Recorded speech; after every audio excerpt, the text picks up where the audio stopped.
الرحمن الرحيم مالك يوم الدين إياك نعبد وإياك نستعين اهدنا الصراط المستقيم صراط الذين أنعمت عليهم غير المغضوب عليهم ولا الضالين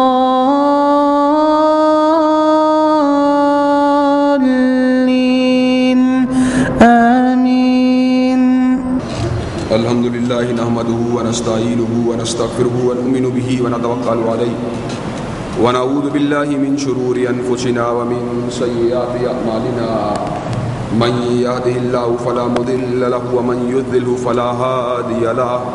وأشهد أن لا إله إلا الله وأشهد أن محمدا عبده ورسوله. أما بعد فإن خير الحديث كتاب الله وخير الهدي هدي محمد صلى الله عليه وسلم وشر الأمور محدثاتها وكل محدثة بدعة وكل بدعة ضلالة وكل ضلالة في النار. أما بعد أعوذ بالله السميع العليم من الشيطان الرجيم بسم الله الرحمن الرحيم فليحذر الذين يخالفون عن أمره أن تصيبهم فتنة أو يصيبهم عذاب عليم. ہر قسم کی تعریفات اللہ مالک الملک کے لیے ہیں جنہوں نے جنات اور انسان کو صرف و صرف اپنی بندگی اور اپنی عبادت کے لیے بنایا ہے. جنات اور انسان کی تخلیق کا مقصد وہی صرف و صرف ایک تھا اور وہ یہ تھا کہ بارگاہ رب العالمین میں آیا کریں, اپنی جبین نیاز کو مالک کائنات کی بارگاہ میں آ کے جھکایا کریں,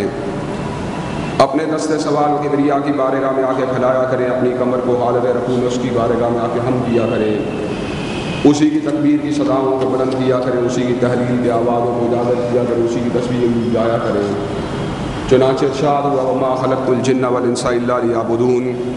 کہ میں نے جنات اور انسان کو صرف اور صرف اپنی بندگی اور اپنی عبادت کے لیے بنایا ہے. حمد و ثنا کے بعد عرب عرب انگنت اور بے شمار درود و سلام ہوں اس ہستی اقدس و مقدس پر کہ جن کا نام نامی اور اسم گرامی محمد اکرم صلی اللہ علیہ وعلی آلہ وصحبہ وبارک وسلم ہے.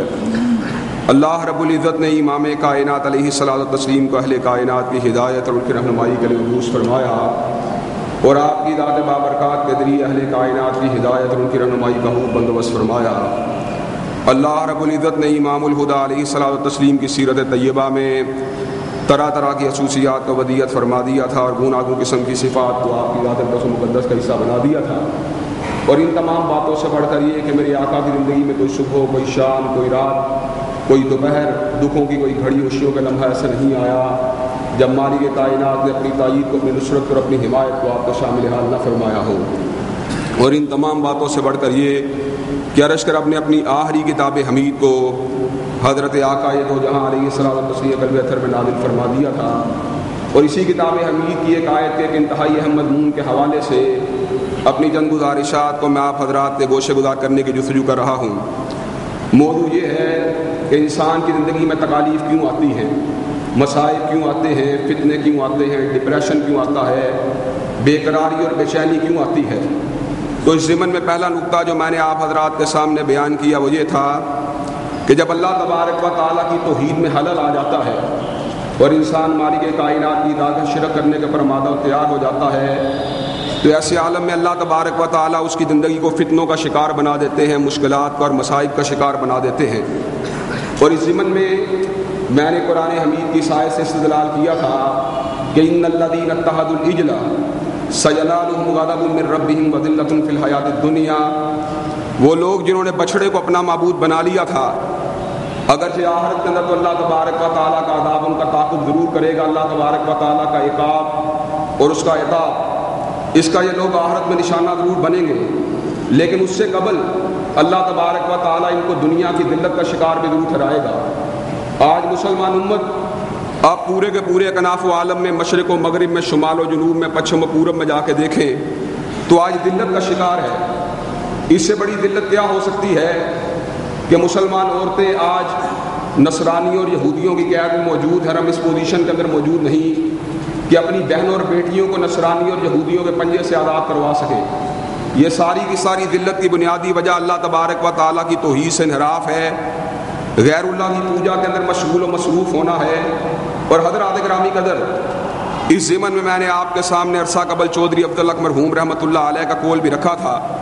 کہ چودھری افضل حق مرحوم رحمۃ اللہ علیہ نے یہ بات کہی تھی کہ جو قوم توحید کے قریب ہوتی ہے اللہ تبارک و تعالیٰ اس کو بالادست فرما دیتے ہیں، اور جو قوم توحید سے دور ہوتی ہے مالک کائنات اس کو ذلیل و رسوا فرما دیتے ہیں۔ ایسے عالم میں چودھری افضل حق مرحوم رحمۃ اللہ علیہ سے کسی ہم جیسے مسلمان نے سوال کیا تھا کہ چودھری صاحب آپ کی بات بدن تو بہت ہے، لیکن یہ بات بتلائیں کہ ہم لوگ ایک اللہ کی پوجا کرنے والے ہیں اور عیسائی 3 خداؤں کے پوجنے والے ہیں، تو وجہ کیا ہے؟ ہم مغلوب ہیں وہ غالب ہے، جبکہ ہم توحید پرست ہیں وہ توحید سے دور ہیں۔ تو ایسے عالم میں چودھری افضل حق مرحوم رحمۃ اللہ علیہ نے بڑا زبردست جواب دیا تھا۔ انہوں نے کہا تھا جب تک تم ایک اللہ کی پوجا کرتے تھے اور عیسائی 3 خداؤں کی پوجا کرتے تھے، ایسے عالم میں مالک کائنات نے تمہیں ان کے اوپر بالادست فرما دیا تھا۔ اللہ تبارک و تعالیٰ نے کیسر کی صلیب کو تمہارے ہاتھوں سے توڑوا دیا تھا۔ بڑے بڑے عیسائی پادری حضرت فاروق رضی اللہ تعالیٰ عنہ کے استقبال کے لیے خود بیت المقدس کی چھت کے اوپر موجود ہوتے تھے، لیکن آج عالم یہ ہے کہ عیسائی تمہارے مقابلے میں توحید سے زیادہ قریب ہیں۔ مسلمان نے سوال کیا چودھری صاحب عیسائی ہمارے مقابلے میں توحید سے زیادہ قریب ہیں؟ کہا ہاں، وہ 3 خداؤں کی پوجا کرنے والے ہیں اور تم ہزاروں کی پوجا کرنے والے ہو۔ تم نے ہر کلومیٹر کے اوپر، ہر فرلانگ کے اوپر ایک مشکل کشا بنایا ہوا ہے، ایک حاجت روا بنایا ہوا ہے، اس کے آستانے کے اوپر جھکنے والے ہو، اس کے آستانے کے اوپر سجدہ ریز ہونے والے ہو۔ اس لیے اللہ تبارک و تعالیٰ نے تمہیں ذلیل کر دیا اور عیسائیوں کو تمہارے اوپر غالب کر دیا ہے۔ حضرات گرامی قدر، دوسرا نقطہ جس کے حوالے سے اپنی چند گزارشات کو میں نے آپ حضرات کے گوشے گزار گزشتہ خطبہ جمعہ سے کرنا شروع کیا، وہ یہ تھا کہ اللہ تبارک و تعالیٰ کی توحید کے بعد پیغمبر علیہ الصلوۃ والتسلیم کے اسوے سے انحراف، آپ کی سنت سے انحراف، آپ کی حدیث سے انحراف، یہ ہمارے زوال کی بہت بڑی وجہ ہے، ہمارے ڈپریشن کی، ہماری بیماریوں کی، ہماری بے چینیوں کی، ہماری بے قراریوں کا بہت بڑا سبب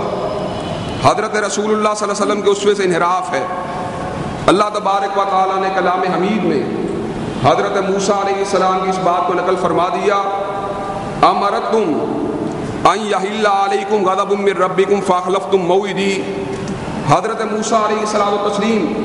اپنی قوم کے لوگوں کو چھوڑ کر اللہ تبارک و تعالیٰ کے ساتھ ملاقات کے لیے چلے جاتے ہیں اور اپنی قوم کے لوگوں کو اس بات کی نصیحت فرماتے ہیں،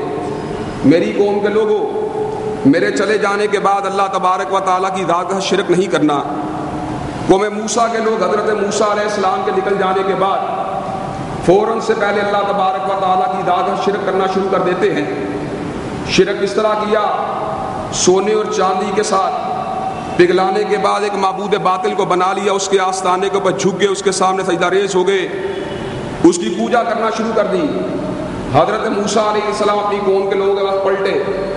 آپ نے ان سے استفسار کیا، ام اردتم ان یحل علیکم غضب من ربکم فاخلفتم موعدی، کیا تم نے اس بات کا ارادہ تہیہ کر لیا ہے کہ اللہ تبارک و تعالیٰ کا عذاب تمہارے اوپر آ جائے، اسی لیے تم نے میری بات کی مخالفت کرنا شروع کر دی؟ اس کا مطلب یہ ہے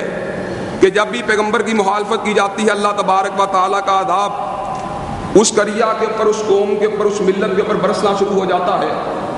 اللہ تبارک و تعالیٰ کا اعلان بالکل واضح ہے، وما ارسلنا من رسول الا لیطاع باذن اللہ۔ اللہ نے جتنے بھی رسول بھیجے ان کو بھیجنے کا ایک ہی مقصد تھا کہ ان کے اسوے کی پیروی کی جائے، ان کی چال کی پیروی کی جائے، ان کی ڈھال کی پیروی کی جائے، ان کی گفتار کی پیروی کی جائے، ان کی رفتار کی پیروی کی جائے۔ رسولوں کو بھیجنے کا مقصد یہ نہیں تھا